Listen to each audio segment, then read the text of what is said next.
Good morning. Good morning. Happy Thursday, everyone. It's been a minute since I've gone live to share something with you. So, how's everybody doing? We've been having some challenges, health wise or whatever, but we're here today and we're grateful for that. I want to talk to you about two things, all right? Two things that are on my heart to share with you this morning. One is I want to talk to you about the petition that I started um, with regard to my son Byron. Some of you know Byron, um, some of you, but you know me. In my heart, you know the work that I do to try to help other mothers, to help families, period, directly impacted by mass incarceration. I started this petition because we are trying many avenues to get justice for Byron. And my message is that um, the trial that he had was a complete circus. And I've said that numerous times publicly. So it's not the first time you're hearing that. But I am totally convinced that Byron should not, number one, have been convicted, and number two, that the sentence he received is plainly ridiculous. There are so many pieces to that case um, that justify my statement and my feelings about it. Number one, there was no physical evidence that tied him to the crime. Number two, there was no eyewitness. There was a gentleman that came forward like 3 or 4 weeks after the fact saying that his brother told him that it was Byron Green. Um, and then the actual victim, they played a tape in court. They played a tape in court of a conversation that he was having with his girlfriend. And the girlfriend asked him, why did he say that Byron Green shot him when he told her he doesn't know who shot him? His response was that the state's attorney had told him if they helped get Byron Green off the street, then they would take care of his drug charges. This tape was played in court, yet still he was found guilty. Though there was no physical evidence, the detective who supposedly interviewed the victim, she claimed that the victim told her Byron Green shot him, but she also testified that she forgot her tape recorder in the car, so she had no proof that the victim had said that. It's just the whole thing was a circus. When I sat there, I kept thinking to myself, even if I don't know this person, I don't see how they could find this person guilty. They have absolutely nothing. But they did find him guilty um, without any proof or evidence of his guilt. I personally believe it was a payback situation, make an example out of somebody's situation, and the conversation between the victim and his girlfriend confirmed that for me, that they were just out to get Byron Green, period. Then there's the piece of the judge who uh, oversaw the case was previously my divorce attorney. And my mother used to babysit for his stepchildren. He literally asked me when I took the stand to testify or to give a statement how my mother was doing, tell her that him and his wife said hello. All reasons why he should have recused himself from even doing this particular case. So for years now 20 years, we have been fighting and going through different avenues trying to get Byron home. Um, and we've gotten a lot of promises from people that they didn't follow with. Um, we've got a hope up in some cases, and then the hope was dashed. But we're still fighting. We're still fighting and believing for his freedom. So, this petition that I started is a continuing piece of that fight, a continuing part of that fight. And those of you who say, well, I don't even know Byron, I don't know. Well, you know me. If you know me, you know my heart, and you know uh, that I am a woman of integrity and I try to do things right.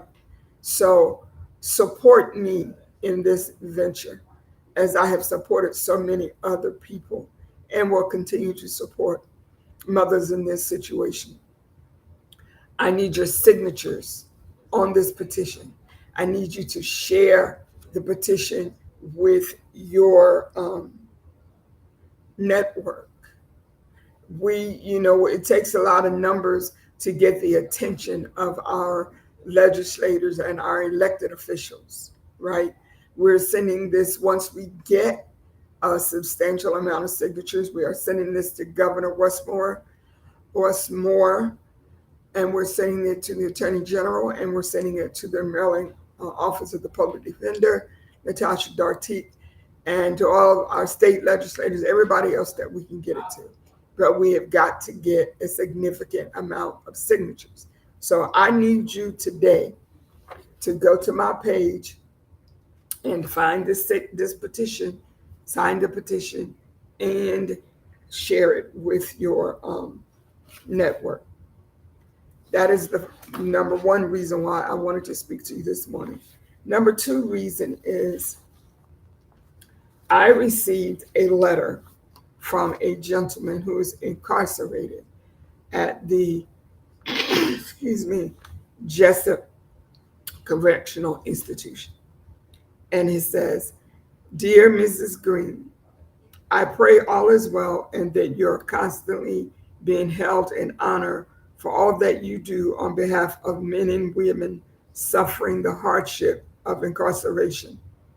It's funny how God works, because the night I received your letter, I caught another story about your organization advocating for men and women in prison without air conditioning.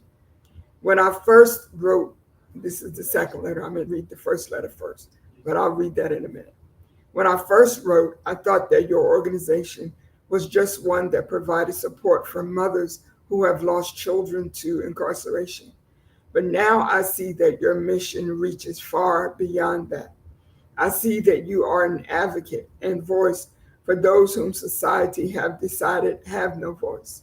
You have opened a pathway to humane treatment of men and women who have socially been stripped of their humanity.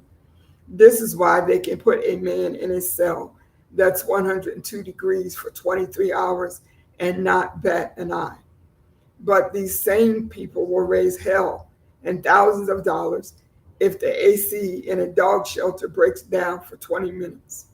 So I thank you for your advocacy in voicing your displeasure in the treatment of so many men and women suffering such conditions.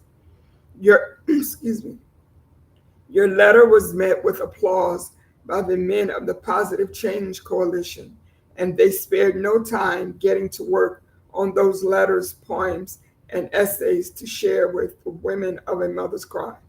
It's great that this is the way we can support, because it is a love and a passion of many of us to write. Excuse me. If it is all possible, could you send a little more background information on your organization? Like I said before, I saw the second story on the news. I didn't know about your advocacy work, and we all would love to have a more in-depth understanding of what it is you do and how we can assist you in all that you are doing. With peace and blessings, Wesley Moore, President of the Positive Change Coalition in Jessup, Maryland. Now let me go back and read the first letter.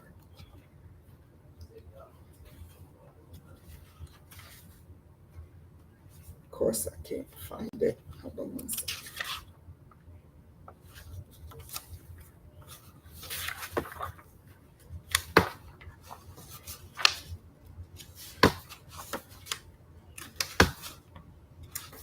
Okay, well, I must have paper clipped it to something else. But I received a letter from this gentleman, not realizing that Wesley Moore was the or is the person that Governor Westmore talks about in his book, The Other Westmore. And I do have a copy of that I meant to share with you as well. But if you have read the book by Governor Moore called The Other Westmore, you will you know that there is a Wesley Moore who's also from Baltimore, who is incarcerated there in Jessup, Maryland. And the letter that I just read to you, sorry, per usual, I have congestion. Um, the letter I just read to you is from that gentleman who happened to see my interview on WMAR TV 2 in Baltimore, and then he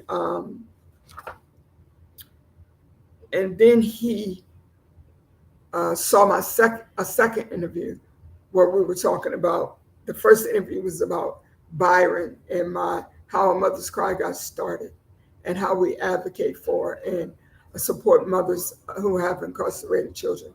The second interview was about the extreme heat and the inhumane conditions in Maryland state prisons that are causing illness and even death. So we did an interview about that, and he saw that one as well. Um, and then I wrote him back and I said, "Dear Mr. Wesley Moore, I recently learned something that took my breath away and gave me chills in the most sacred way. After receiving your powerful and heartfelt letter, I was informed that you are the very Wesley Moore whose story is told in Governor Westmore's, whose life has stood as a symbol of what can happen when systems fail, when options are few, and when the fork in the road is shaped by factors beyond what the public ever truly understands. To receive your words, your voice, now years after that story entered the public eye, is not just meaningful, it is divine. And it reminds me that the work we do through A Mother's Cry is not about statistics, it's about souls. What moves me even more is this: you are not writing from a place of shame, resignation, or despair. You are writing from a place of reflection, responsibility, and genuine desire to build. You are a part of something sacred through positive change, and your reach is still unfolding. Your letter is not just a response to a TV interview, it is a continuation of your voice, your story, your growth, your willingness to help move A Mother's Cry forward is a powerful full circle moment. It is a moment of reclamation, not an image or reputation, but of purpose. You are no longer the other Westmore in someone else's narrative.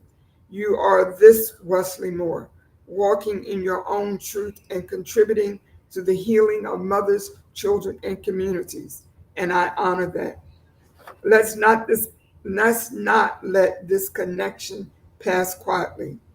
I would love to explore ways for A Mother's Cry and Positive Change to collaborate meaningfully, perhaps through a written dialogue, a shared advocacy statement, or a newsletter feature that amplifies voices like yours from mothers who are still crying in silence. Your words are needed, your experiences as well, and your willingness to serve is a gift. Thank you for reaching out to me. I am here listening, praying, and walking this path with you in solidarity, truth, and redemption. Jamesina Green, President and founder of A Mother's Cry. So I wanted to share that with you because several of you have probably read Governor Westmore's book, and become aware of the other Westmore. But to me, it was such an honor and it was a divine experience for me to hear from this young man after he saw me do a television interview, for him to reach out, not with what can you do for me, poor me. Um, I can't believe I'm in here for life. None of that. He didn't mention any of that. His letter was um, a source of gratification, happiness, peace, and asking me what he can do for me. And that means more to me than I'll probably ever be able to express to him. So we are still continuing our writing. I told him one of the things that the gentleman in his organization, they started a coalition called Positive Change, that he's the president of there in the prison. And so I told him one of the things that they could do is write letters to the mothers, some mothers, and then I will get the letters to the mothers that are connected to a mother's crime. He mentioned to me in the first letter how his mother has, going through challenges and whatnot because of his incarceration, and I encouraged him to get me her information so that I could reach out to her.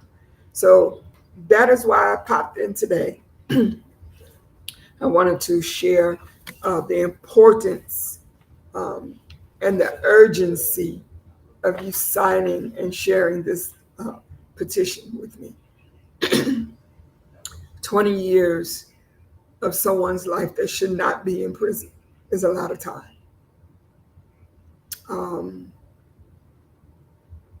and it's enough. We all know people who have committed murder, attempted murder, pedophilia, all kinds of things that don't get a 50-year sentence. But Byron was given 50 years, 50, for a first degree assault charge. Not murder, not attempted murder, first degree assault. That is ridiculous. And then to add to that, Maryland's antiquated, atrocious, mandatory minimum law. That's a whole nother pathetic situation. And then, as some of you know, a year ago, I think, it might have been early this year, he was given a parole hearing where the parole officer said that she saw him as low risk.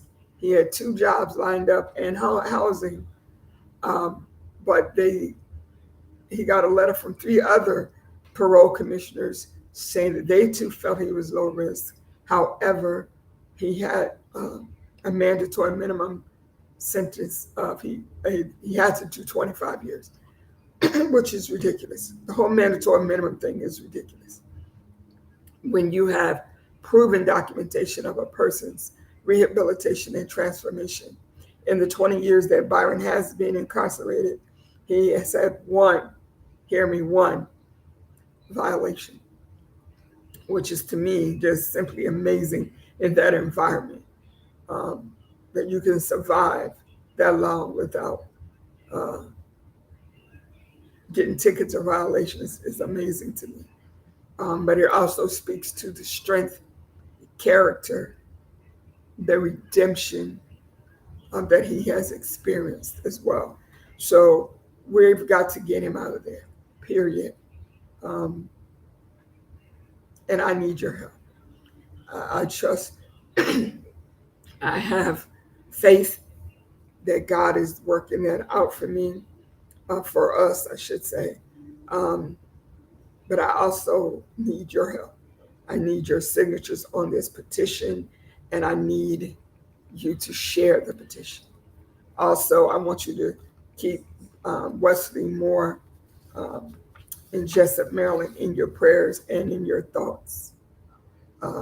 Because people mess up, people make mistakes, people make bad choices. But that doesn't mean we should throw them away. Well, depends on. No. But I think that We just need to keep him in prayer for safety, protection, for continued growth, and for redemption. All right. I think my throat has had enough. Uh, Thank you for those of you who are watching and those who are watching the replay. I appreciate you, and I need to see those numbers go up for the petition signatures. Thank you very much. Have a great day.